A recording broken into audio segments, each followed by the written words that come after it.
I am super excited today to welcome a guest on camera who, not only is she a very smart young lady, but she has gone through some troubles in her life, tried to go the traditional allopathic method, and found out, there was more to this than what was going on because she wasn't getting any relief. So she said, you know what, I'm going to take the reins into my own hands and I'm going to figure this stuff out. She's a best-selling author and she helps women who deal with anxiety. Let's welcome Michelle Brown. Hey, Michelle, how you doing today? Thanks for joining us. I'm doing well, Jeff. Thank you for having me. Michelle, I just barely scratched the surface about your background. Can you take just a couple minutes and tell us a little bit more about you and really what got you on this path? Because I don't think you started out in life and said, hey, this is what I want to do for a living, right? No, it wasn't. And yes, it was definitely through my own struggles with my mood and with my hormones. I had eating disorders in high school and really kind of messed up my hormones and my thyroid, especially. And, there's an interesting connection between the thyroid and some of the mood challenges that women often experience, like depression and anxiety. And that definitely was true for me. And so, I wasn't getting any answers by talking to my doctor about what I was experiencing. And really, I was kind of told, well, sorry, this is just the way it's going to be. And as I started digging into this and realizing there were actually some things that I could do and control in order to shift my mood, my energy, my hormones. And that really led me down a path of working with my own health, but then really becoming passionate about helping other women who were struggling as well. And went on to become a functional nutrition counselor, a clinical herbalist, and even certified as a biology of trauma professional, helping men and women around the globe with their mood challenges from this trauma informed perspective. Well, when you talk about mood challenges, what exactly does that mean? Does it mean if I wake up on the wrong side of the bed and I've got a little bit of a bad mood, is that what you're talking about, or is it something much different than that? Well, I think that's a great question because, we all have emotions and our emotions fluctuate, and that's normal. But, for some of us, there's kind of this overlying low mood kind of symptom that's always hanging over us, kind of like a dark cloud, right? And we might call that depression or anxiety or just feeling overwhelmed, not really able to engage fully in life. And that's where I really step in and say, hey, what is normal here and what's not? And how can we shift this so that you can experience life more fully, right? Without feeling kind of overwhelmed, depressed, or anxious about everything that happens in life, right? We should be Mm. able to move through our emotions in a healthy way and come back to a good baseline of feeling calm and alert and excited about life. And if that's not happening, then we need to do a little digging to figure out what's going on. You said you started this when you were younger and you went through that normal path, if you will, and you really didn't get any relief. What does that do to a person's psyche? Because I understand this is more, prevalent with women. What does that do to the psyche when, you go in and the doctors say, well, we can't find anything wrong with you. So it must be in your head, or, you just have to like put up with it. What exactly, how do you deal with that?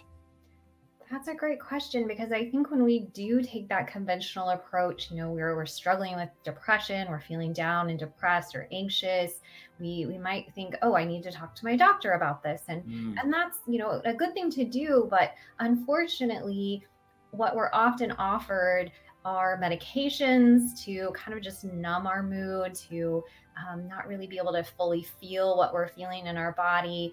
And there are a time and a place for mood medications, but I think we need to look deeper than just kind of medicating the situation, right?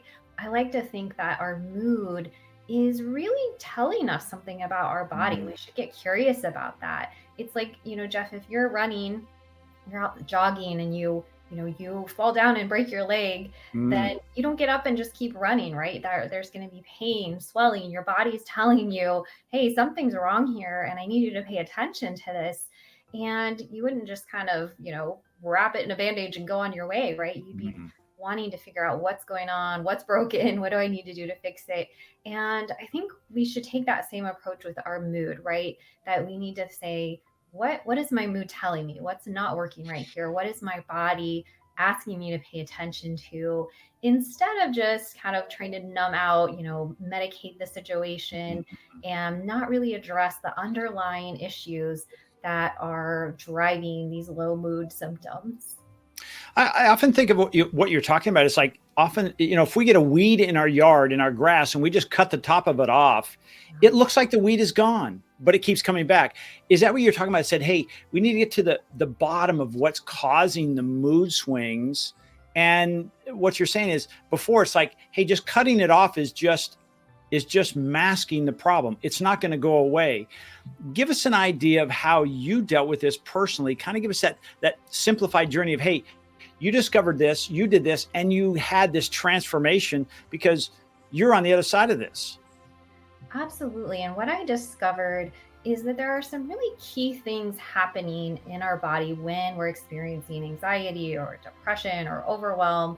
And they have to do with a few kind of key mechanisms in the body. Number one being inflammation.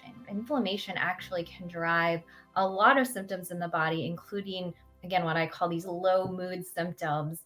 And so we want to look at that. What's driving that inflammation?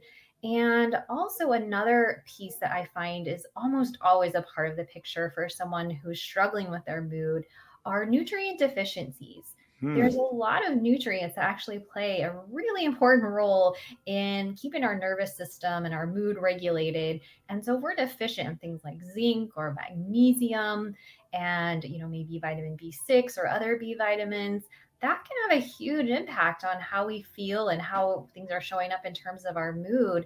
And yet, again, if we go to our conventional doctor, they don't even ask that question. Like, let's Hmm. look at if we're low in these nutrients. Are you, looking at your diet and what you're eating?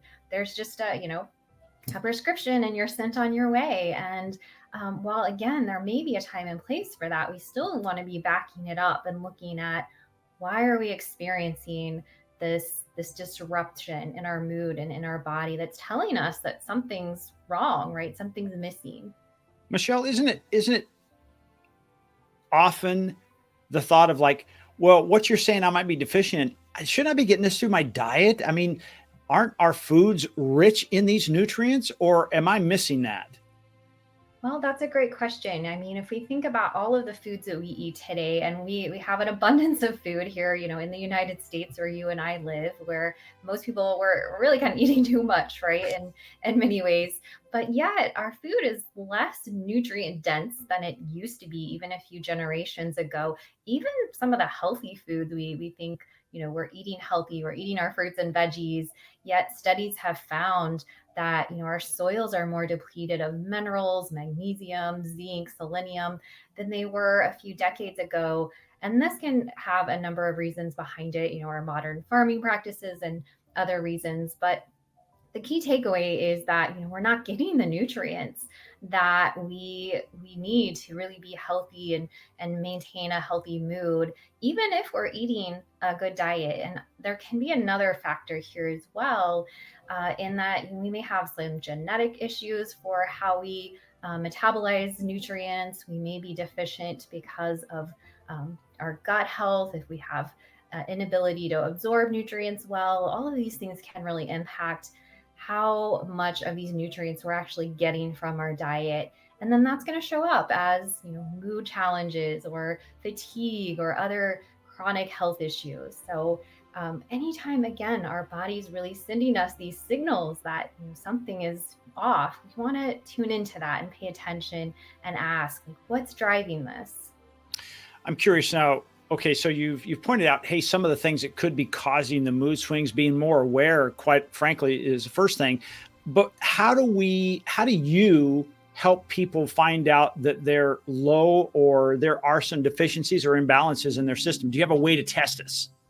Yes. So one of the cool things is that there are really specific like symptoms or kind of traits or patterns that can show up that we can assess just with a simple, like quiz, right? Like an assessment that I give people in order to see, like, are we deficient in zinc? Do we have maybe an elevation of copper in the blood? That can actually lead to Mm. anxiety and irritability.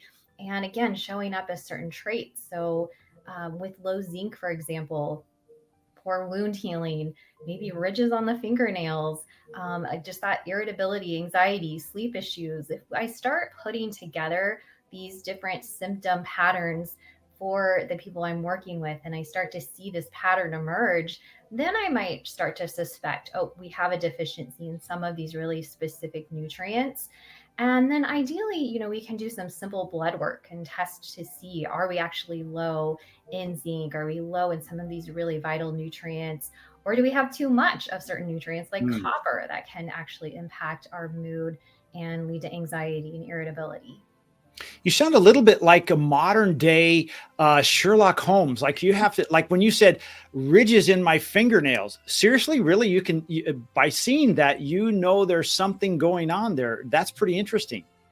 Yes, it is really fascinating how, again, it's like there's certain personality traits, even, or just patterns around how our mood shows up. Someone who's unfocused or anxious, maybe they're low in like dopamine, right? That chemical in the brain that helps us to stay focused, versus someone whose mood issues are showing up more like depression or trouble sleeping, or even gut issues can be related to another neurotransmitter called serotonin.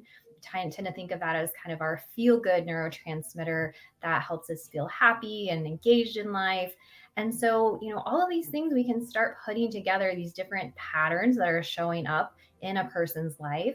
And then I start knowing these certain nutrients might be low, these certain neurotransmitters, those brain chemicals that help us feel good might be low, right? I can start assessing where they might need to bring in that attention. So we really know where to focus, and we're not just kind of throwing spaghetti at the wall, if you will, with trying to address some of these mood challenges.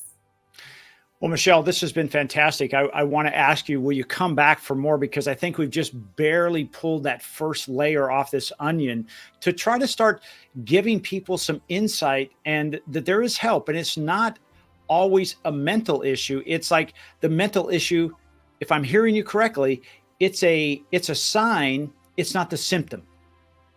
Yes, absolutely, right? If we aren't able to really handle the stress in our life well, this can often be a physical reason in the body for why we don't have that nervous system capacity, as I like to call it, to handle the things that are going on in our life. And when we address it from this physical side of things, our biological nervous system response, then we can rebuild that capacity to handle the stress in our life, to deal with things that come up, and move through things successfully without just being overwhelmed by stress or Mm. trauma, and being successful in handling our mood and our emotions. Michelle, do me a favor before we let you go today. Tell us how people can get in touch with you. And I think you have a download for them today. Can you tell us a little bit about that as well as you let us know how we can contact you? Absolutely. You can find me online. My website is botanicea.com.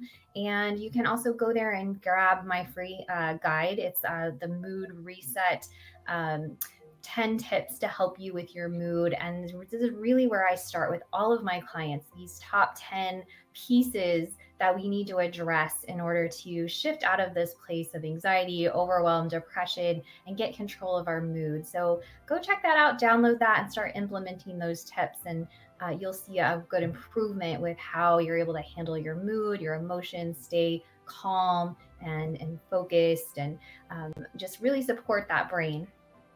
Michelle, this has been great. Thank you so much again. I look forward to having you back as a guest. And again, being that lifeline for those people out there saying, you know what, I've been told that what's going on, there's nothing to do. They can't find anything wrong with me. And that's got to be so frustrating. And almost this feeling of like just wanting to give up. The nice thing about it is you are their lifeline to get them back on track. And it goes beyond, hey, masking it with drugs and other types of medication. So thank you so much for being here. Thanks for having me.